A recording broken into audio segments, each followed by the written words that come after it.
I'm hoping by now you've heard of the 2,000 unmarked graves that were found at the Star Blanket First Nation. And here in Calgary, the heart of a lot of the fossil fuel resources, years and years, decades of gross, corrupt togetherness between conservatives, oil companies, and policing and justice and genocide of Indigenous people.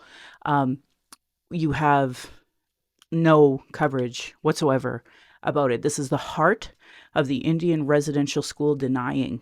And I'm an avid CBC radio listener, and all morning and at noon, zero mention of the 2,000 folks that were talking from the grave. There's no nice way to say it. So question your media.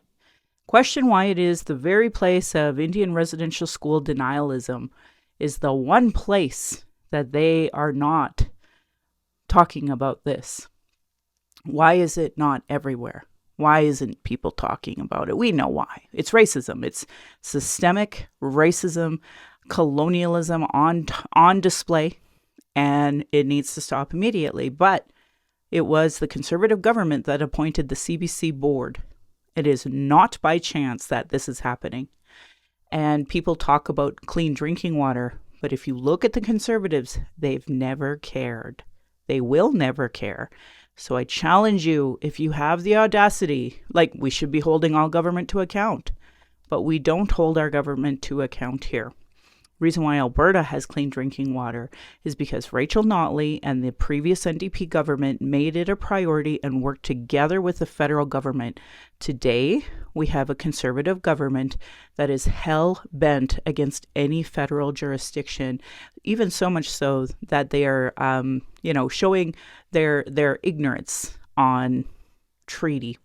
So lots of things to think about. I want you to be thinking about these things and knowing the TRC has a whole volume devoted to missing children and unmarked graves. So always reference that and know you don't need more evidence. I think it's the most disgusting thing I've heard. There's a jawbone, an exposed jawbone of this child. On top of that, the White Goose Flying Report was named after Jack White Flying Goose because they had to move his grave into the Queen Cemetery. So never let these people deny what the truth is.